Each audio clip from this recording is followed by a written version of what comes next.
Ya, Paulus dipilih Allah supaya apa? Supaya terang benderang buat kita sekarang. Kenapa kita menjadi pemberita kasih karunia? Kenapa kita mau hidup di bawah kasih karunia? Tuhan Yesus ambil yang paling bawah, yang paling hina. Kita berkata, oh Paulus orang baik karena dia ahli Taurat, orang Farisi. Di mata manusia iya. Tetapi di mata Tuhan dikatakan bahwa kesalehan di bawah hukum Taurat itu, kesalehan aja dikatakan seperti kain cemar. Apalagi dia penganiaya jemaat, pembunuh, teroris, garang. Ya, tetapi Tuhan mengambil orang yang spesial, yang paling bawah, supaya saudara dan saya merasa tenang. Ya, nggak ada yang lebih jahat dari Paulus. Kasih karunia Tuhan itu adalah yang terbaik bagi manusia yang terburuk. Sekali lagi saya katakan, kasih karunia Tuhan itu adalah yang terbaik untuk manusia yang terburuk. Termasuk kita, saudara dan saya.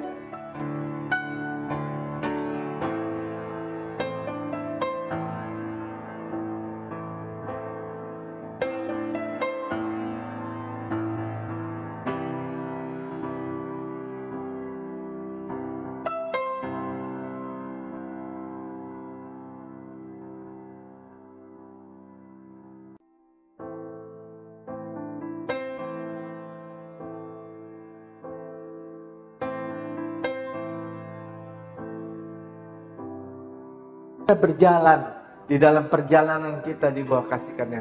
Kita belajar terus. Kita tidak berhenti. Ya, berasa tahu, merasa sudah paham. Kita belajar, kita sampai surga masih melihat keindahan Tuhan Yesus. Itulah yang luar biasa dari kasih karunia Tuhan. Bahwa kita orang yang tidak layak, bahkan orang yang paling rendah sekalipun, seperti Rasul Paulus. Sebagai penganiaya jemaat, sebagai orang yang garang, sebagai teroris. Tetapi ditangkap oleh Tuhan untuk dijadikan rasul, untuk memberitakan Injil kasih karunia. Saudara nggak perlu takut. Tuhan Yesus yang memanggil Paulus itu juga memanggil kita. Sehingga apapun ketidaklayakan kita dilayakkan oleh darah Yesus.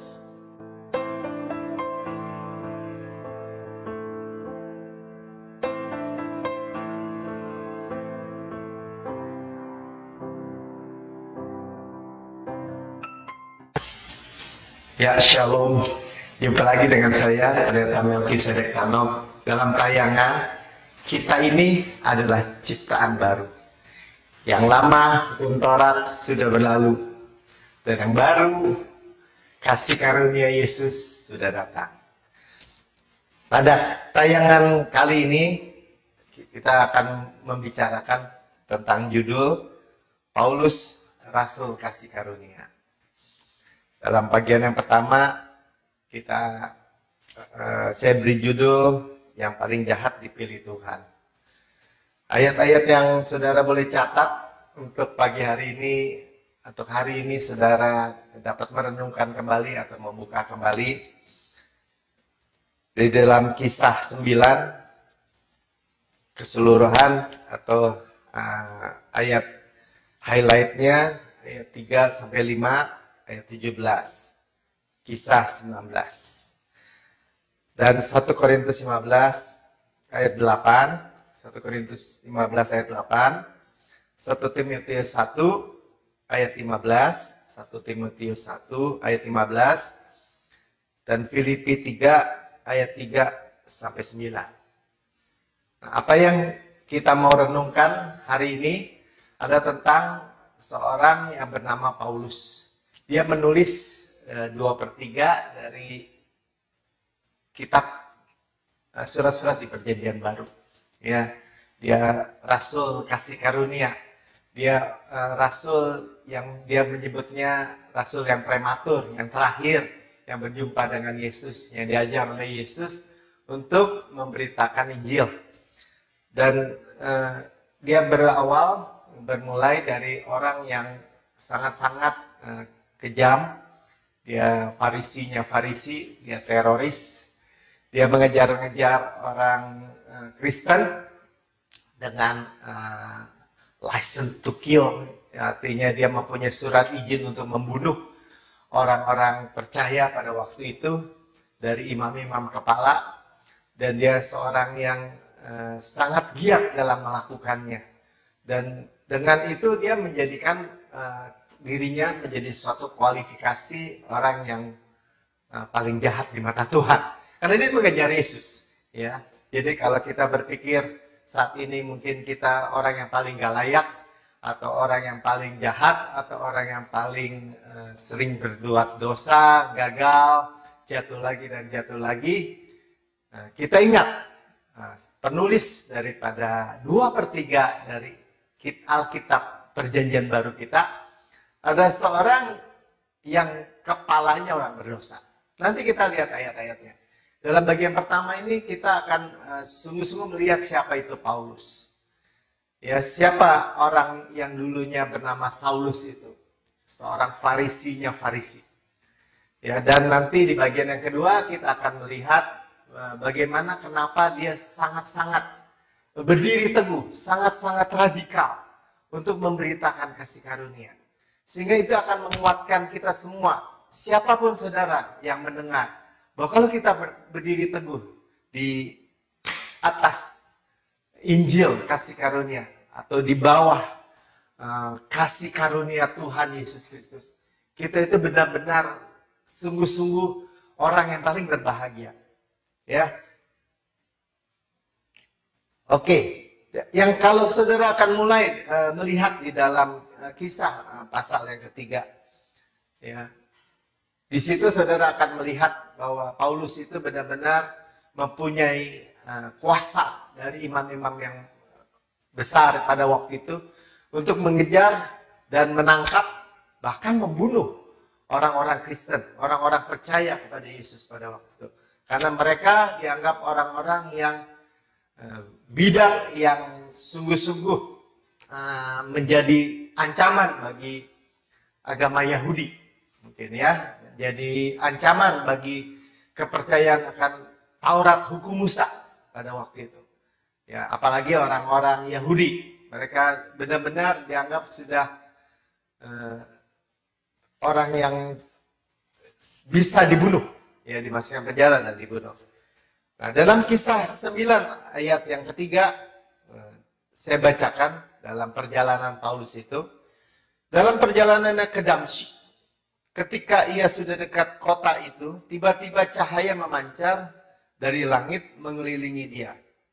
Ayat 4, ia rebah ke tanah dan kedengaranlah olehnya suatu suara yang berkata kepadanya, Saulus, Saulus, mengapakah engkau menganiaya aku? Ayat 5, jawab Saulus, siapakah engkau Tuhan? Katanya, akulah Yesus yang kau aniaya itu. Saudara, dalam perjalanan menganiaya murid-murid Tuhan, Tuhan Yesus yang dikejar sama dia sebenarnya. Karena murid-murid Tuhan Yesus berada di dalam Yesus. Itu yang mengenangkap dia pada akhirnya. Ya, dia melihat suatu cahaya yang terang benderang. Kasih karunia Yesus Kristus begitu terang, begitu menyilaukan sampai matanya buta selama 3 hari. Dan dia bertanya, Tuhan, siapakah engkau? Dia sadar, ya, dia sungguh-sungguh orang yang bergiat. Sungguh orang-orang sebagai orang yang sungguh-sungguh ingin melakukan sesuatu untuk Tuhan. Untuk menyenangkan Tuhan sebenarnya. Tetapi dengan membunuh orang-orang yang sangat dikasihi Tuhan. Saudara, mungkin hari ini kita juga mendengar bagaimana orang-orang yang sangat mengejar atau menganiaya atau mengata-ngatai orang yang percaya kasih karunia Kristus. Saudara, kita bukan untuk membela diri, karena kita akan dibela oleh Tuhan. Tapi saudara lihat, Tuhan mencari orang yang benar-benar farisinya farisi, untuk menjelaskan bahwa kasih karunia itu adalah benar. Luar biasa ya. Setelah dia harus buta 3 hari, dia harus masuk ke Damsyik, dia harus berjumpa dengan seorang yang namanya Ananias, yaitu seorang murid Yesus.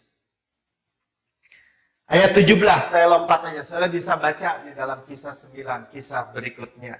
Bagaimana dia harus berjalan ke kota Damsyik dengan mata yang buta.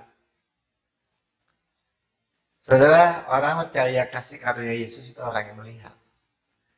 Kita di dalam terang Kristus. Orang yang masih belum bisa melihat, bahkan orang percaya belum bisa melihat kasih karunia Yesus, itu orang yang buta sebenarnya. Dia sungguh-sungguh mau bergiat melakukan hukum Tuhan, Taurat Tuhan. Tetapi tidak dengan pengertian yang benar. Ayat 17, lalu pergilah Ananias ke situ. Jadi Ananias juga didatangin Yesus, dia harus berjumpa dengan Paulus di kota Damsyik ini. Dan masuk ke rumah itu, ia menumpangkan tangannya ke atas Saulus di Damsyik. Ya, katanya, Saulus, saudaraku, Tuhan Yesus yang telah menampakkan diri kepadamu di jalan yang kau lalui, telah menyuruh aku kepadamu supaya engkau dapat melihat lagi dan penuh dengan Roh Kudus. Sudah lihat, Tuhan spesial kirim Ananias, murid Yesus, untuk berjumpa dengan Saulus, yang juga awalnya Ananias begitu ngeri berhadapan dengan Saulus ini sebelum bernama Paulus. Ya, karena dia tahu reputasi orang ini mengejar orang-orang Kristen, orang-orang percaya pada waktu itu. Ya, tetapi dia mentaatinya dan datang menumpangkan tangan kepada diri Saulus pada waktu itu, dan matanya celik. Ya, dan Paulus pada waktu itu sungguh-sungguh menjadi saksi, ya, di Damsyik dia dengan berani menjadi saksi apa yang dia alami, bahwa ketika dia mau mengejar murid-murid Yesus, malah dia yang ditangkap oleh Yesus, dan dia harus melihat terang Yesus dan mengenal siapa itu Yesus, ya, Tuhan Allah yang Maha Kuasa yang datang ke bumi ini untuk menembus dia. Saudara, puji Tuhan, ya, bagaimana selanjutnya Rasul Paulus ini harus lari dari kota Damsyik karena orang-orang Yahudi pada waktu itu akhirnya berbalik ingin membunuh Paulus yang sudah penuh dengan Roh Kudus. Seperti saudara dan saya, orang percaya yang sudah penuh dengan Roh Kudus, kita seharusnya memberitakan Injil, kabar baik. Memberitakan kasih karunia dengan berani, dengan radikal, bukan percampuran, saudara. Tuhan Yesus spesial memilih Farisi yang begitu garang. Supaya apa? Supaya jelas terlihat bahwa ada 2 kutub yang berbeda. Hukum Taurat, upaya diri, upaya usaha, perform diri berdasarkan hukum Musa, atau upaya Tuhan Yesus, pekerjaan Tuhan Yesus yang sudah selesai, yang sempurna, selesai, lengkap buat kita. Itulah perubahan antara Saulus yang tadinya di bawah hukum Taurat Musa menjadi Paulus, di bawah kasih karunia Tuhan yang membuat dia itu matanya celik kembali, dan dia memberitakan Injil dengan kuasa dari Tuhan, ya, bukan kuasa daripada imam-imam kepala, tetapi imam besar agung, yaitu Yesus. Jadi dia menyatakan diri bahwa dia rasul yang terakhir, rasul prematur, dia bilang. Ya, dia menulis di dalam 1 Korintus 15 ayat 8. Kita pelajari, ya, sejarah Paulus ini supaya kita lihat, siapapun saudara yang mendengar hari ini, apapun keadaan saudara, seburuk apapun reputasi atau kondisi atau masa lalu saudara, selalu ada harapan di bawah kasih karunia, dan harapan itu besar sekali. Ayat 8 katakan dari 1 Korintus 15, dan orang paling akhir dari semuanya menampakkan semuanya ia menampakkan diri juga kepadaku. Ya, sebagai orang paling akhir gitu ya. Sama seperti kepada anak yang lahir sebelum waktunya atau prematur ya. Rasul Paulus adalah rasul yang menyatakan dia rasul prematur, paling akhir. Ayat 9. Karena aku adalah yang paling hina dari semua rasul. Sebab aku telah menganiaya jemaat Allah. Ya, Rasul Paulus dia bilang dia adalah orang yang paling hina karena dia adalah penganiaya jemaat. Ya, Paulus dipilih Allah supaya apa? Supaya terang benderang buat kita sekarang. Kenapa kita menjadi pemberita kasih karunia? Kenapa kita mau hidup di bawah kasih karunia? Tuhan Yesus ambil yang paling bawah, yang paling hina. Kita berkata, oh Paulus orang baik karena dia ahli Taurat, orang Farisi. Di mata manusia iya. Tetapi di mata Tuhan dikatakan bahwa kesalehan di bawah hukum Taurat itu kesalehan aja dikatakan seperti kain cemar. Apalagi dia penganiaya jemaat, pembunuh, teroris, garang. Ya, tetapi Tuhan mengambil orang yang spesial yang paling bawah supaya saudara dan saya merasa tenang. Ya, nggak ada yang lebih jahat dari Paulus. Kasih karunia Tuhan itu adalah yang terbaik bagi manusia yang terburuk. Sekali lagi saya katakan kasih karunia Tuhan itu adalah yang terbaik untuk manusia yang terburuk. Termasuk kita, saudara dan saya. Jadi dia harus belajar kasih karunia lebih dahulu. Dia lari dari Damsyik, dilarikan oleh murid-murid. Kalau saudara baca nanti di ayat seterusnya di dalam Kisah 9. Di dalam Galatia 1 ayat 17 dikatakan, juga aku tidak pergi ke Yerusalem mendapatkan mereka. Atau mendapatkan rasul-rasul yang lain. Ya 12 rasul yang ada di Yerusalem. Yang telah menjadi rasul sebelum aku. Tetapi aku berangkat ke tanah Arab dan dari situ kembali ke Damsyik. Ya, di tempat dia berjumpa dengan Tuhan Yesus. Ayat 18, lalu 3 tahun kemudian aku pergi ke Yerusalem untuk mengunjungi Kefas, Petrus. Dan aku menumpang 15 hari di rumahnya. Ya, Paulus setelah dilarikan dia belajar. Saudara, kita di dalam kasih karunia tidak mudah, ya, karena orang di bawah kasih karunia itu, Yesus itu sangat dibenci sama dunia. Ya, kita surprise banyak orang-orang Kristen yang kembali di dalam percampuran antara kasih karunia dengan hukum Taurat, itu akhirnya juga menganiaya. Nah, Rasul Paulus harus belajar 3 tahun di tanah Arab.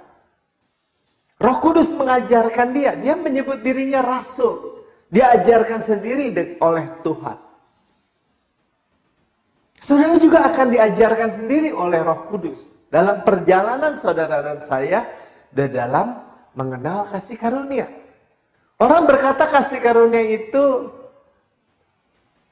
tidak dalam, cetek, setengah, makanan lunak, susu.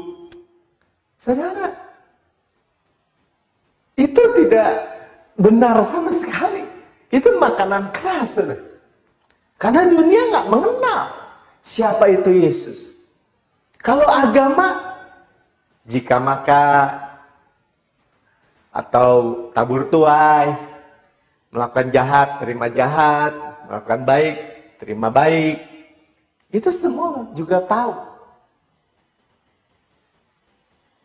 Dan kita memang menuai yang baik. Kita menabur apa yang buruk. Tuhan Yesus menuai apa keburukan kita. Apa akibat keburukan kita di kayu salib. Tuhan Yesus menabur kebaikannya di kayu salib. Kita yang menuai. Itulah kasih karunia Tuhan yang begitu luar biasa. Buat kita. Ya, dia belajar. Saudara berjalan di dalam perjalanan kita di bawah kasih karunia. Kita belajar terus. Kita tidak berhenti. ya berasa tahu, merasa sudah paham. Kita belajar, kita sampai surga masih melihat keindahan Tuhan Yesus. Itulah yang luar biasa dari kasih karunia Tuhan. Bahwa kita orang yang tidak layak, bahkan orang yang paling rendah sekalipun seperti Rasul Paulus. Sebagai penganiaya jemaat, sebagai orang yang garang, sebagai teroris. Tetapi ditangkap oleh Tuhan untuk dijadikan rasul untuk memberitakan Injil kasih karunia. Saudara nggak perlu takut. Tuhan Yesus yang memanggil Paulus itu juga memanggil kita. Sehingga apapun ketidaklayakan kita dilayakkan oleh darah Yesus. Yang selanjutnya, saya tulis dalam poin yang kedua. Paulus, yang dulunya Paulus adalah chief of the sinners. Ya tadi dikatakan dia orang paling berdosa. Dan diulang lagi dalam 1 Timotius 1 ayat 15. Perkataan ini benar dan patut diterima sepenuhnya. Patut diterima sepenuhnya. Saudara nggak usah ragu-ragu. Saudara dan saya nggak usah ragu-ragu. Kristus Yesus datang ke dunia untuk menyelamatkan orang berdosa. Inilah beritanya. Dia bukan menyelamatkan orang benar, bukan. Dia menyelamatkan saudara dan saya, termasuk Paulus. Saulus dulunya. Orang berdosa, bahkan orang yang paling berdosa. Ini dia katakan sendiri. Dan di antara mereka, akulah yang paling berdosa. Akulah yang paling berdosa. Dalam King James dikatakan, to save sinners, of whom I am chief. Dia kepalanya orang berdosa. Jadi kalau ada orang berdosa di seluruh dunia, dari ujung ke ujung, dari zaman ke zaman, dia katakan dia orang paling berdosa. Siapa orang ini? Ada orang Farisi yang mengamalkan hukum Taurat sedetil-detilnya, sekuat-kuatnya. Dan posisinya, statusnya memang qualified.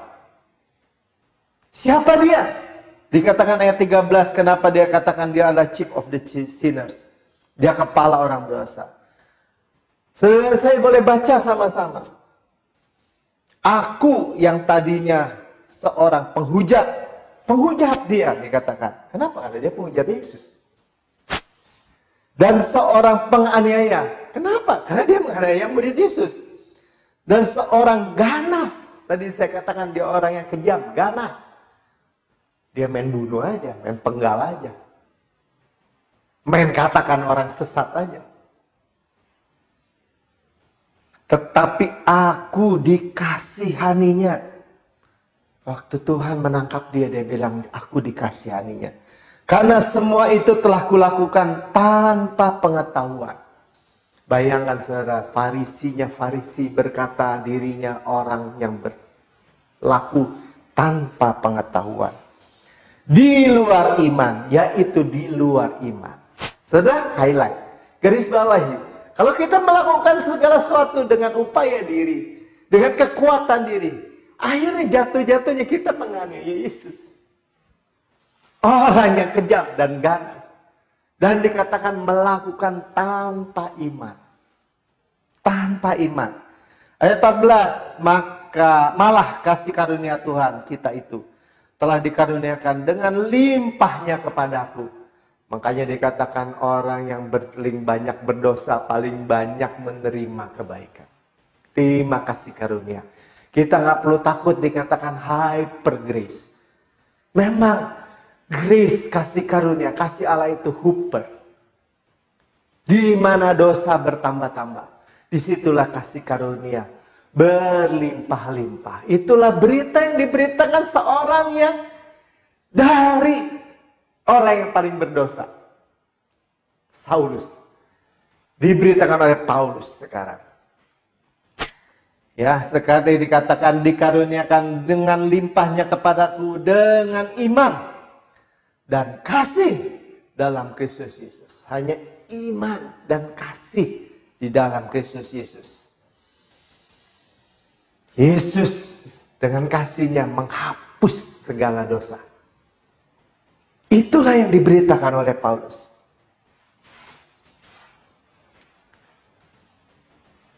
Ya, karena itu dikatakan bahwa bagian yang terakhir, bahwa Paulus yang tadinya ada teroris yang ganas. Di dalam Filipi 3 ayat 4, dia mempunyai kualifikasi yang tinggi sebagai Farisi. Dikatakan begini, sekalipun aku juga ada alasan untuk menaruh percaya pada hal-hal lahiriah. Dan lihat ya, siapa orang kita ini yang mau menaruh dari hal-hal lahiriah, bukan iman kepada Tuhan Yesus, kepada karya Yesus. Dengar, jika ada orang lain menyangka dapat menaruh percaya pada hal-hal lahiriah, aku lebih lagi. Lihat kualifikasi Paulus. Ayat 5, disunat pada hari-hari ke-8. Bangsa Israel, suku Benyamin, orang Ibrani asli. Tentang pendirian terhadap hukum Taurat, aku adalah orang Farisi. Hebat ya kualifikasinya. Orang Israel disunat hari ke-8, suku Benyamin berdiri di atas hukum Taurat, benar-benar. Ayat 6, tentang kegiatan aku penganiaya jemaat. Jadi kualifikasi tinggi untuk orang di bawah hukum Taurat. Masa sekarang kita dibokasikan yang mau balik lagi? Sedangkan Paulus dengan koalisi yang paling tinggi, apa yang dia katakan? Tentang kebenaran dalam mentaati hukum Taurat, aku tidak bercacat dibandingkan orang-orang. Dia kepalanya daripada Farisi. Tidak bercacat di mata orang. Ayat 7, tetapi apa yang dahulu merupakan keuntungan bagiku, sekarang kuanggap rugi karena Kristus.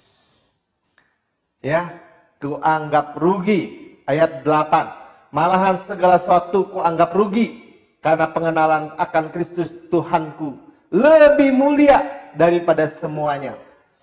Oleh karena dialah aku telah melepaskan semua. Nah itu, saudara, apa yang saudara lepaskan untuk menerima kasih karunia?